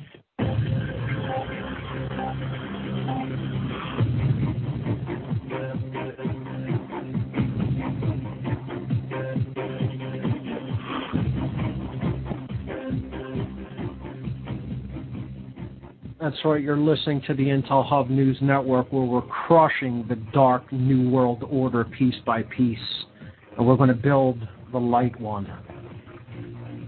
I'm your host, Mark Passio. You're listening to What on Earth is Happening. We were getting into the symbolism of the Fasces as connected with government institutions, and one of the main symbols that we see in Washington, D.C. is the Lincoln Memorial. It faces the phallic symbol of masculine energy known as the Washington Monument, which is the symbol of the phallus of Osiris in the Egyptian cosmology. If we look at, I want to spend a little bit of time on the Lincoln image itself, which is image number 7 on the website for images for tonight on the radio listen page under the Fasces symbolism. We see that Lincoln is actually seated on this throne because he represents the emperor, the symbolic emperor of the ruling class, the ruling elite. They reign over the ignorant masses that think they're free. And he is holding 2 fasces. right there is supposed to be a symbol of emancipation and freedom, yet on either side, okay, the emperor holds two fasces. On the left-hand side, he has a closed fist. Okay? On the left-hand side, he has a closed fist, representing government authoritarianism, representing violence. Okay? On his left, I want to emphasize, his left. So if you're seated in that chair, your left hand, so you have to envision, okay?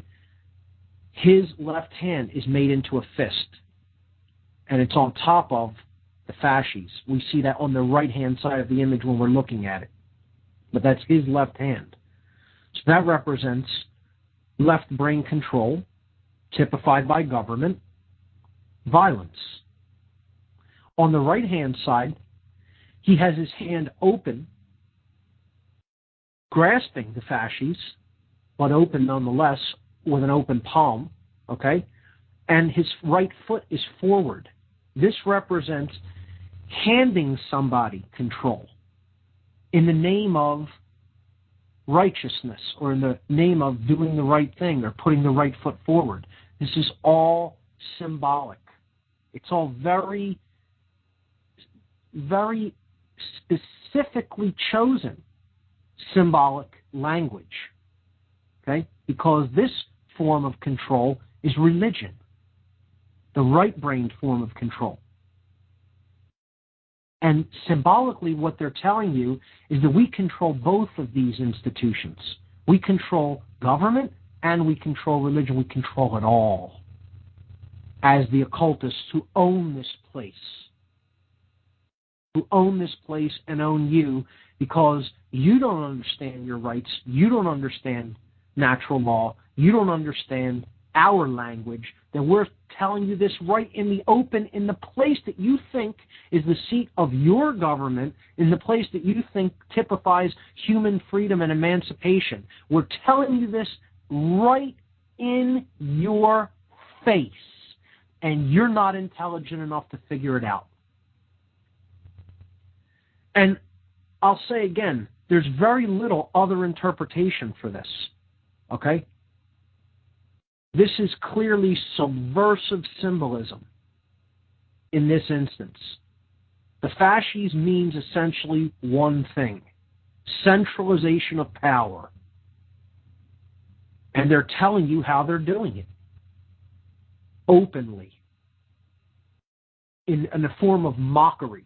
That's what this is. This is a form of occult mockery, because this country was owned lock, stock, and barrel in Lincoln's day and even before. And it's one of the reasons they murdered him in the murdering of a king, because he's their symbolic king or emperor, just like they murdered Kennedy in a ritual killing of a king. It's an Osiris ritual. And he's looking at the phallus of Osiris. The problem is, you have to understand so many different forms of symbolism to decode this. Most people think it's crazy when you even talk about it or try to help people understand it. But to the initiated, this is telling an exact story. In specific encoded language that 99% of people are too dumb to comprehend, quite frankly. I mean, just to say it unapologetically, because it's the truth. And I think people have a long, long, long road ahead of them until they really start grasping this. And they're going to suffer an unheralded amount, an untold amount.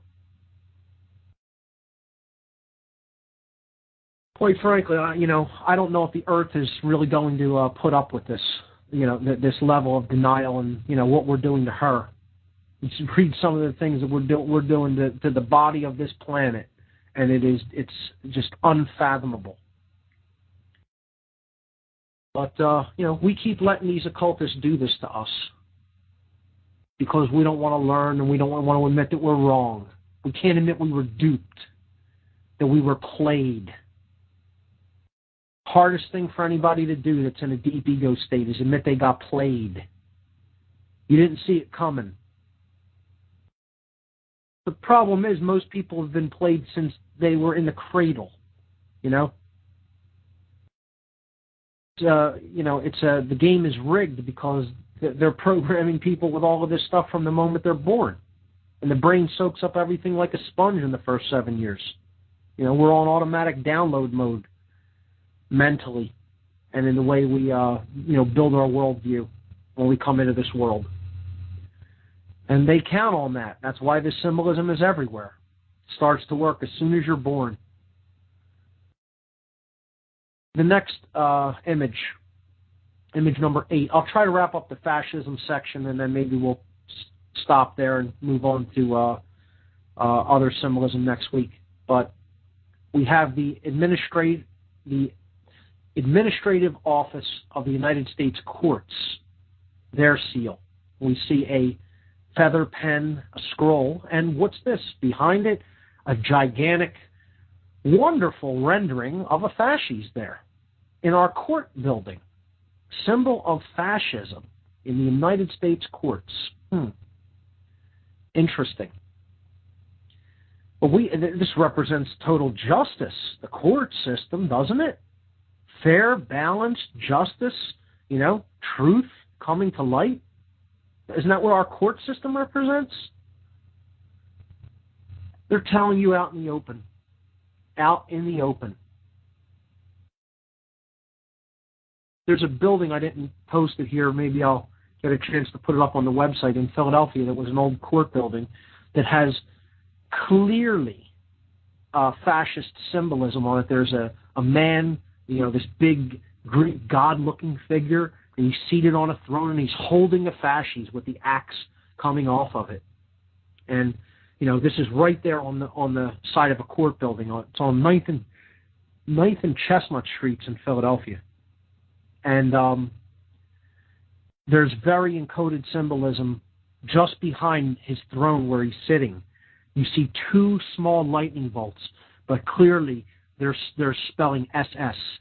It's the 2 Sig runes that the Germans used during the Third Reich. The Nazis, I should say, used during the Third Reich,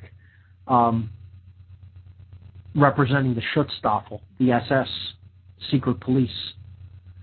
And it's right there in a court building in the United States, out in the open, in the middle of a major city, in the middle of the city where the Declaration of Independence was written and signed. Right out in the open, hidden in plain sight.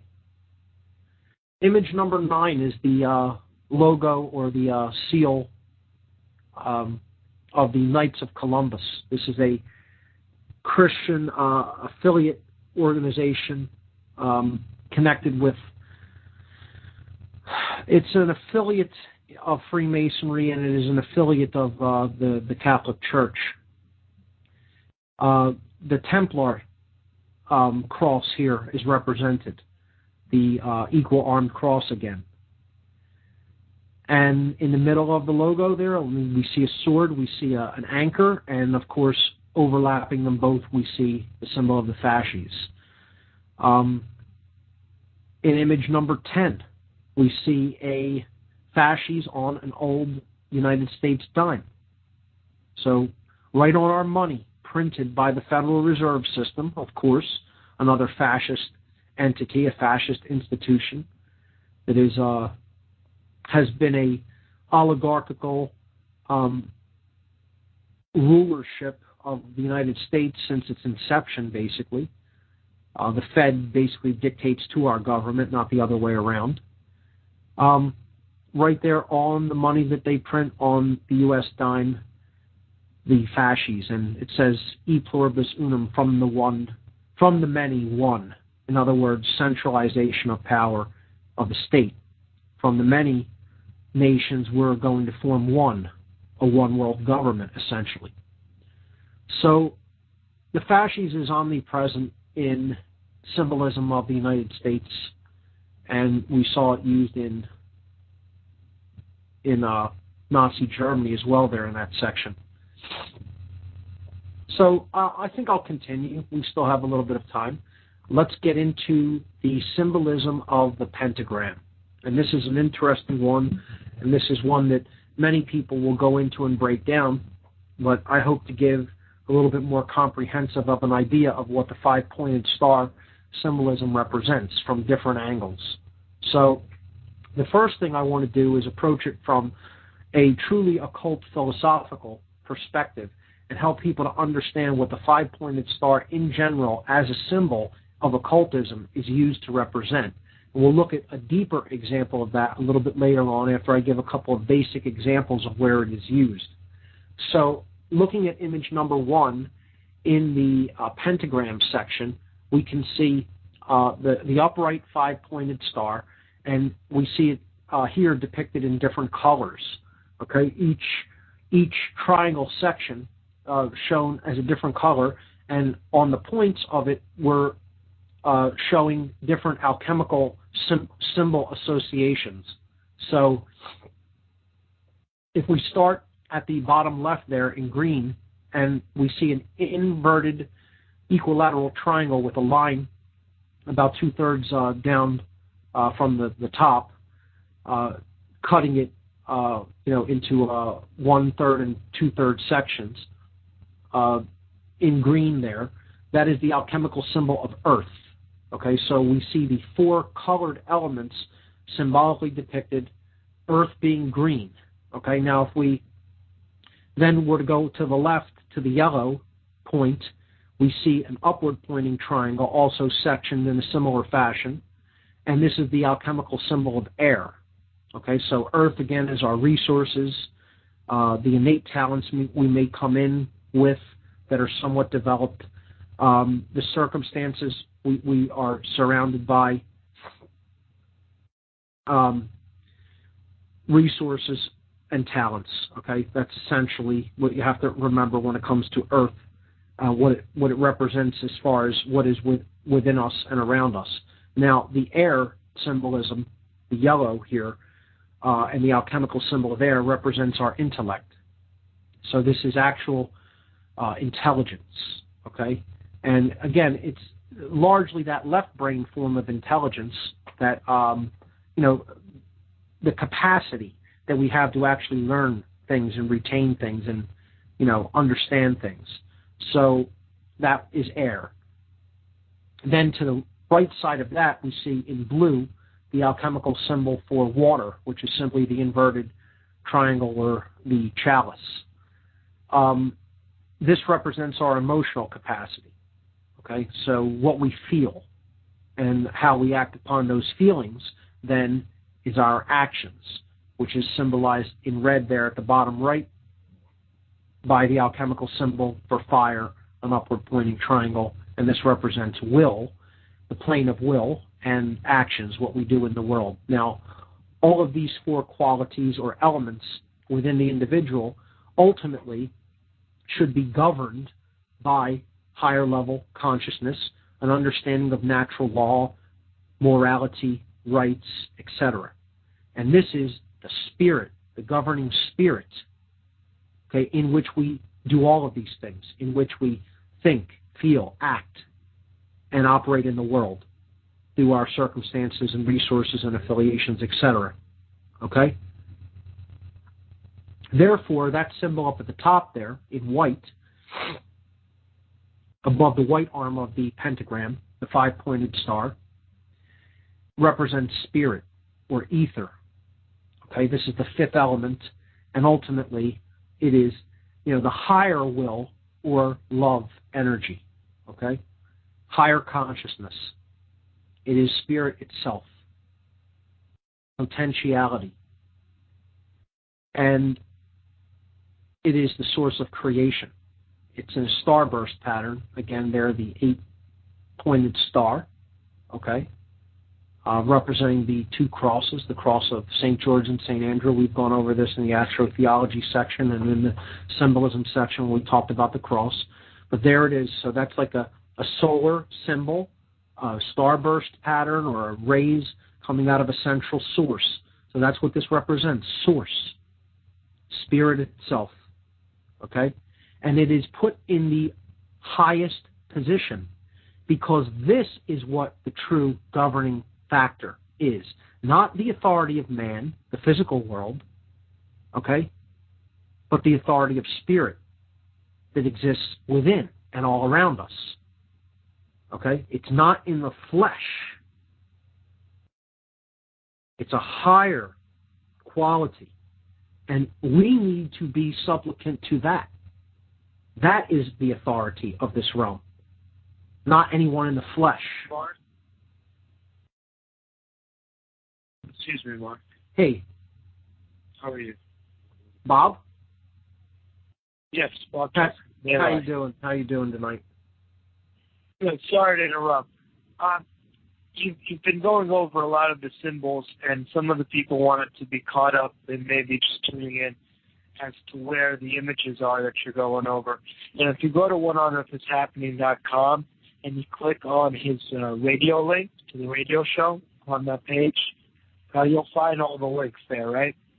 Yes, on the radio listen page, right underneath the player, you will see something that says images for tonight's show for February 15th, 2011. And there you'll see 5 sections of symbols. We are going through the third one, which is the symbolism of the pentagram.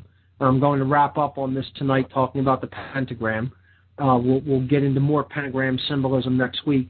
But you'll be able to click on all of these images, and they will also be included with the podcast for this show. You have time for a quick question? Sure, shoot. I'm wondering, I was trying to jog my memory the other day, and if I know somebody knows what this is, it would be you. What is it exactly that the hats for graduation, those flash hats? Yes. Was it you I heard from that told me it symbolizes something? Yes. When the gradually indoctrinated are given their reward for passing through the left brain indoctrination system, they will be dressed in a black robe, and on the top of the head is a black square. This is Saturnian symbolism. Okay, Saturn is the disciplinarian and the adversary in a way that represents base consciousness or being kept in the dark, hence the black color. Okay, so this is associated with the base chakra or the root chakra, the Muladhara chakra, and the black color and square represents Saturn as the inhibitor. So this is a form of occult mockery. This is saying you think you're enlightened, but in fact you're on the black square. Okay, now the black square in the Freemasonic symbology represents darkness or the lack of light.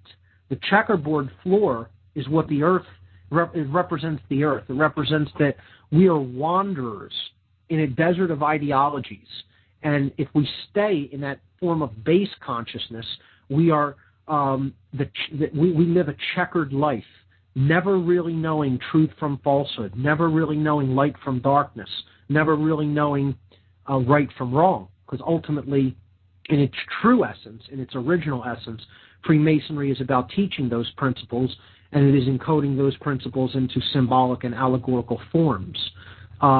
So the symbolism of the black square being used in graduation or gradual indoctrination is indeed a form of mockery through symbolism.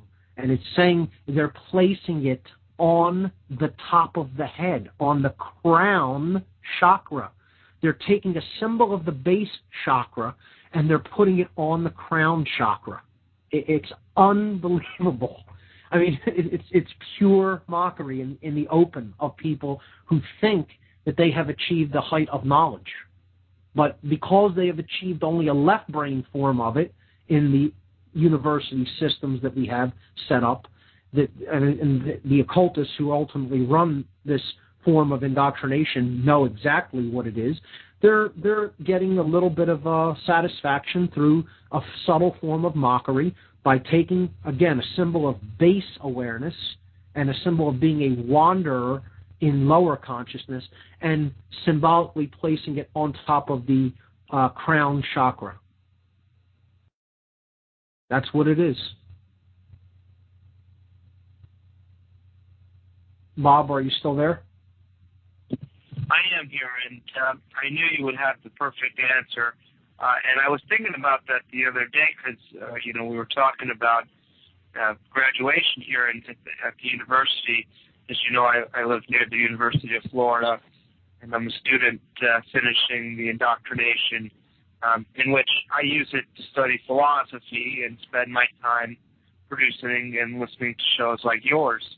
And I hope that wasn't a complete distraction, but I was curious because it came up, and I knew that you would have the answer for me. So thanks so much.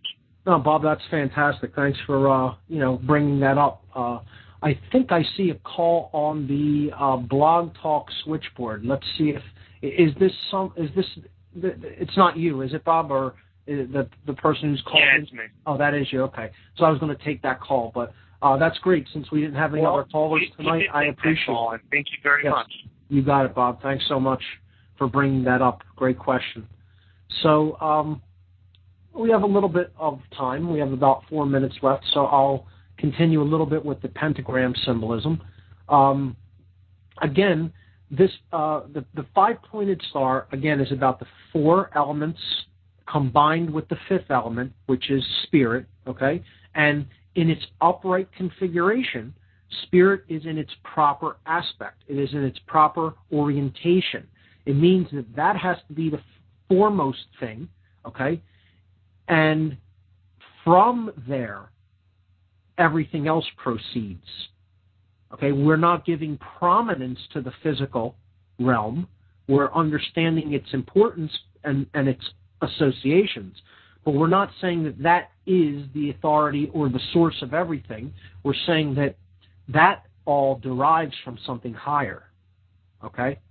So in its upright form, that's what we have to keep in mind about what a pentagram, and in the case where it's upright, most times it is called a pentacle to differentiate. Okay, but it is still a pentagram, a five-pointed star. Okay? Now, we see this being used in different forms of symbolism. And next week we'll look at what the reverse of this is all about, or an inverted pentagram, which is a subversive symbol. We saw in religion, if you look at image number 2, this is an Islamic symbol, the sovereign and divine, okay? And again, sovereignty is often represented by a five-pointed star. That's why we have 50 stars on the flag of the United States. They're supposed to be sovereign states. Ultimately, they're supposed to represent the sovereignty of the people instead of the fall that we've had as far as the understanding of freedom and natural law is concerned. But here it's used in Islam, and we see it used in conjunction here with a lunar cult symbol. In image number 3, we see star ATM again. We talked about that as astro-theological symbolism, and there again, star connected with money. We looked at the Starbucks logo. This is a repeat, but we looked at that earlier in the show, and there we can see the upright star is used again. And I talked about that related with sovereignty, and ultimately it's because we only really understand our sovereignty when we put the spirit in its proper upright orientation above the elements of the physical domain.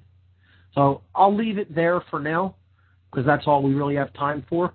And next week we'll continue looking at pentagram symbolism, and then we will branch off into looking at symbolism of the all-seeing eye and the associated imagery of the pine cone connected with the all-seeing eye. So for now, we'll leave it there. I want to thank everyone for listening. You've been listening to What on Earth is Happening. I'm Mark Passio. We'll see you here next week, folks. Thank you and good night. No more happiness, affirmative. We no longer say yes. Instead, we say affirmative. Yes, affirmative. Unless it's a more colloquial situation with a few robo friends. There is only one kind of God, the robot. And the robo-boogie. Oh yes, 2 kinds of doctors. And robotic beings rule the world. The humans are dead. The humans are dead. The humans are dead. And we poison their after. humans are dead. Right, they are dead.